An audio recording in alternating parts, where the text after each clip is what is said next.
you love to hear it. And somebody else, obviously, that you obviously went into a lot of detail as well on my world is Owen Hart. I don't think I need to speak to his ribs or even anything involving everything around the situation. But I did want to ask you, what was it like, or what did it mean to you winning the Intercontinental Championship 8 days after the incident? Because you see, like, you literally scream to the sky. Obviously, you talk in the podcast about how close you guys were. Like, you literally wrestled his last match with him. So what did that mean to you among the myriad of championship wins that you have had in your career?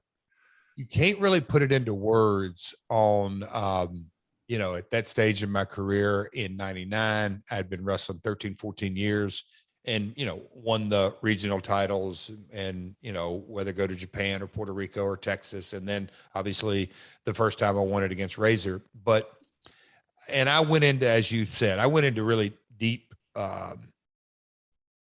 some really deep discussions about that, obviously, as you're aware on my world, but I didn't really process at the time, but I know the overwhelming of emotion because, what was going on prior to that. Me and Owen had been teaming and he was doing the Blue Blazer.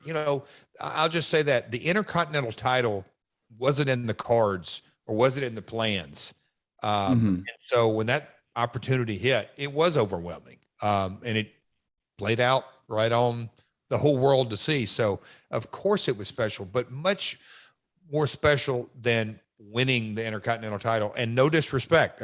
To me, it's still, in a lot of ways, the second most prestigious belt in the world. And yes, there's a Raw belt and a SmackDown belt, and no disrespect to any of that, but the Intercontinental title for me, and this is for me, has such a special lineage from, we can call it on, but Kurt Hennig and Roddy Piper and Brett and Shawn and Razor and just, Stone Cold and Rock, and just how it was through the years, and in a lot of years, The Miz, I think, gave it a lot of respect. And so it's a special title in the annals of professional wrestling.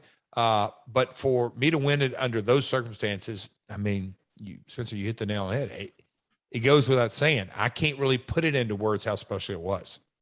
Mm-hmm.